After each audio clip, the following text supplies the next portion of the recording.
Hello friends, मैं sub inspector निधि सिंह आपका ARS study point channel पे स्वागत करती हूँ। आज की इस वीडियो में मैं आपको बताऊंगी कि बिहार दरोगा यानी कि सब इंस्पेक्टर कैसे बने, इसके लिए क्या योग्यता है, एज लिमिट क्या होगी इसकी और सिलेक्शन प्रोसेस क्या है वगैरह वगैरह। तो आइए चलते हैं आज के इस वीडियो में कि सबसे पहले जानेंगे कि यह एग्ज़ाम कौन कंडक्ट कराती है। तो यह एग्ज़ाम जो है बिहार एसआई एग्ज़ाम को जो है बीपीएसएससी कंडक्ट कराती है। बीपीएसएससी का फुल फॉर्म होता है बिहार पुलिस सब ऑर्डिनेट सर्विस कमीशन, जिसको हम लोग हिंदी में क्या बोलते हैं, बिहार पुलिस अवर सेवा आयोग। आइए अब देखते हैं कि इसकी एलिजिबिलिटी क्राइटेरिया क्या है। बिहार पुलिस एसआई में एग्ज़ाम में आवेदन करने के लिए आपके पास कितनी मान्यता प्राप्त कॉलेज विश्वविद्यालय से स्नातक की डिग्री होनी चाहिए। आप बैचलर्स डिग्री किसी भी विषय से कर सकते हैं।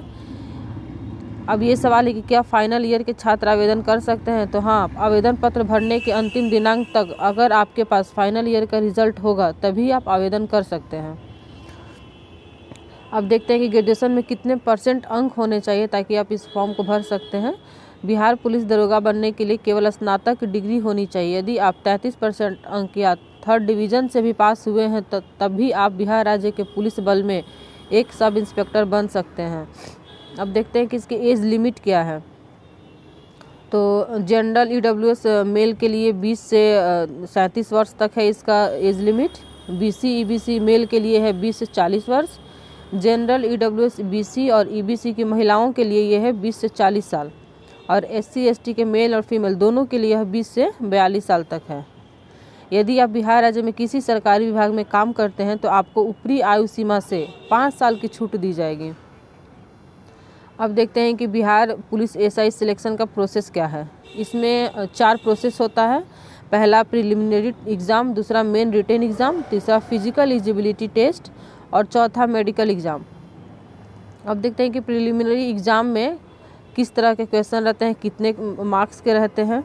तो ये इसका एक पेपर होता है जिसमें जीके एंड करंट अफेयर्स रहते हैं। टोटल क्वेश्चन जो होते हैं 100 होते हैं और टोटल मार्क्स जो होते हैं 200 नंबर के होते हैं। जो इसका टाइम ड्यूरेशन है वो 2 घंटे का होता है और क्वेश्चन का जो टाइप होता है एमसीक्यूज टाइप क्वेश्चन रहता है और प्रत्येक क्वेश्चन 2 मार्क्स का होता है। नेगेटिव मार्किंग भी होता है इसमें 0.2। मिनिमम क्वालिफाइंग मार्क्स 30% होता है। अब देखते हैं कि मेंस के एग्ज़ाम में क्या होता है। मेंस के एग्ज़ाम में भी 2 पेपर होते हैं, पेपर फर्स्ट और पेपर सेकंड। पेपर फर्स्ट में पूछे जाने वाले जो प्रश्न होते हैं वे सामान्य हिंदी के होते हैं। इसमें टोटल क्वेश्चन 100 रहते हैं, टोटल मार्क्स 200 के और टाइम ड्यूरेशन भी 2 और होता है और निगेटिव मार्किंग 0.2। पेपर 2 में सब्जेक्ट में general science, Indian history, Indian geography, mathematics, civics, mental ability होते हैं। टोटल 100 क्वेश्चंस होते हैं 200 मार्क्स के। मिनिमम क्वालिफाइंग मार्क्स होता है जनरल के लिए 40%, बीसी के लिए 36.5%, ईबीसी के लिए 34% और एससी एसटी एंड फीमेल के लिए 32%। अब देखते हैं कि प्रिलिमिनरी और मेंस दोनों परीक्षाओं में एमसीक्यू प्रश्न पूछे जाएंगे। प्रत्येक सही उत्तर के लिए आपको 2 अंक दिए जाएंगे और प्रत्येक गलत उत्तर के लिए 0.2 अंक काट दिए जाएंगे। अब देखते हैं कि फिजिकल एलिजिबिलिटी टेस्ट का क्राइटेरिया क्या है। फिजिकल एलिजिबिलिटी टेस्ट में शरीर का माप दिखा जाता है और आप शारीरिक रूप से कितने सक्षम है यह देखा जाता है, जिसके लिए शारीरिक गतिविधियां कराई जाती हैं। Bihar police SI minimum physical measurement requirements जो होता है उसका देखते हैं क्या है। जनरल बीसी मेल के लिए 165 सेंटीमीटर होता है, ईबीसी एससी एसटी मेल के लिए 160 और ऑल कैटेगरीज फीमेल के लिए यह जो है 155 सेंटीमीटर है। केवल पुरुषों के लिए जो चेस्ट का माप होता है जनरल और बीसी 81 सेंटीमीटर और पहले मतलब फुलाव के बाद जो होता है 86 सेंटीमीटर होनी चाहिए। ईबीसी का 81 सेंटीमीटर और फुलाव के बाद 86 सेंटीमीटर होना चाहिए। एससी और एसटी का 79 सेंटीमीटर और फुलाव के बाद 84 सेंटीमीटर होनी चाहिए। फुलाने के बाद चेस्ट के माप में कम से कम 5 सेंटीमीटर का अंतर होना अनिवार्य है। अब देखते हैं कि Bihar police SI physical efficiency requirements क्या क्या है। अभ्यर्थी के फिजिकल एफिशिएंसी को टेस्ट करने के लिए बिहार पुलिस 4 प्रकार के खेलों का आयोजन करती है, जैसे running, high jump, long jump, short put, जिसके आधार पर फिजिकल एफिशिएंसी को टेस्ट किया जाता है। मेल और फीमेल अभ्यर्थियों के लिए फिजिकल एफिशिएंसी टेस्ट में सफल होने के लिए मापदंड अलग अलग हैं। पहले देखते हैं कि मेल के लिए पीईटी पासिंग का क्राइटेरिया क्या क्या है। सबसे पहले रनिंग होगा 1.6 किलोमीटर का, टाइमिंग रहेगा 6 मिनट 30 सेकंड, मेल के लिए है ये। लॉन्ग जंप होगा 12 फीट, हाई जंप होगा 4 फीट और शॉर्ट पुट होगा 16 पाउंड यानी कि 16 फीट। अब देखते हैं कि फीमेल के लिए फिजिकल पासिंग का क्राइटेरिया क्या है। तो फिजिकल सबसे पहले रनिंग होगा 1 किलोमीटर का, जो कि 6 मिनट में पूरा करना होगा, जो कि काफ़ी अच्छा समय है महिलाओं के लिए।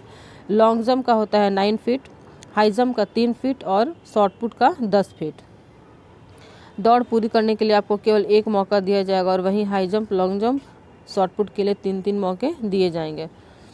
तो आइए जानते हैं आपकी बिहार पुलिस एसआई के लिए मेडिकल का क्या क्या चेक होता है। तो इसमें सबसे पहले जानेंगे कि जो होता है मेडिकल टेस्ट, वो मेरिट लिस्ट आने के बाद मेडिकल होता है, इसलिए ज़्यादा टेंशन की बात नहीं है। बहुत फॉर्मली तरीके से इसका मेडिकल होता है, ज़्यादा टफ नहीं होता है। तो इसमें सबसे पहले ब्लड टेस्ट लिया जाता है आपका, जिसमें ब्लड टेस्ट में सबसे मेन जो होता है HIV के लिए लिया जाता है, दूसरा हो गया ब्लड ग्रुप के लिए होता है। उसके बाद उसमें क्या कहता है कि डॉक्टरों का टीम रहता है। जैसे आई चेकअप है तो उसके लिए अलग स्पेशलिस्ट, आई स्पेशलिस्ट रहेगा, ईयर है तो ईयर के लिए रहेगा, चेस्ट का है तो चेस्ट का स्पेशलिस्ट रहता है। मतलब कि हर जितना तरह का चेकअप होता है उसके लिए स्पेशलिस्ट होते हैं। तो सबसे पहले जानेंगे कि आई में क्या क्या चेकअप होता है। आई में पहले 2 चीज़ ही होता है, एक विज़न चेक होता है और दूसरा कलर ब्लाइंडनेस होता है। विज़न चेक में वही जो होता है वर्ड को पढ़ाया जाता है, और कलर ब्लाइंडनेस में एक बुक टाइप होता है जिसमें फिगर किया हुआ रहता है और उसके अकॉर्डिंग आपको अपने उंगलियों को चलाना रहता है। और ये जो कलर ब्लाइंडनेस है वो बहुत रेयर लोगों में पाया जाता है, ये जन्मजात होता है, इसलिए इसके लिए ज़्यादा टेंशन लेने की आवश्यकता नहीं है। और उसके आगे फिर टीथ का भी चेकअप किया जाता है, काउंट किया जाता है, सड़ा गला जो भी है। लेकिन ये ज़्यादा जो दांत का चेकअप होता है वो मायने नहीं रखता, कभी कभी होता भी है और कभी कभी नहीं भी होता है। जो मेन है वो नौकनी है, और नौकनी जो है अगर किसी को नौकनी का प्रॉब्लम है तो उसमें उन लोगों को क्या करना होता है कि रात में सोते टाइम दोनों पैरों के बीच में तकिए को लगा करके उसको सोएं, और 1 से 1.5 महीने के बाद आप उसमें बहुत सुधार देखने को मिलेगा।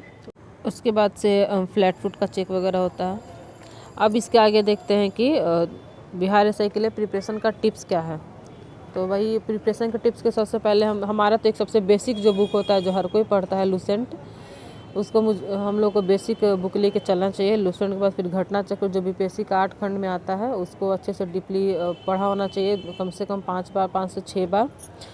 उसके बाद करंट के लिए कोई एक मंथली मैगज़ीन और प्लस इरूटेरिया का बुक तो आजकल हर कोई पढ़ते हैं, तो इरूटेरिया मैं सजेस्ट करूँगी कि इरूटेरिया ही लें मंथली मैगज़ीन में।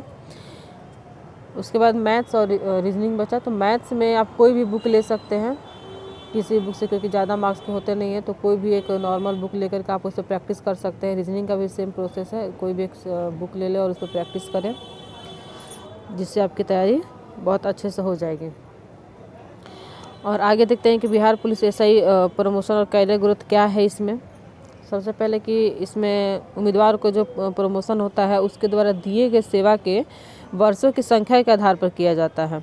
मतलब कि जैसे जैसे आपका अनुभव बढ़ता रहेगा उसी प्रकार से आपका समय समय पर प्रमोशन भी होता रहेगा। इसका प्रमोशन का पहले है कि हम लोग सब इंस्पेक्टर हो गया पहला, उसके बाद से हम लोग इंस्पेक्टर बनते हैं, उसके बाद डीएसपी, उसके बाद से एएसपी और फिर एसपी। तो ये रहा आज का हमारा वीडियो दोस्त। अगर आपको अच्छा लगे तो लाइक करें, सब्सक्राइब करें एंड शेयर ज़रूर करें।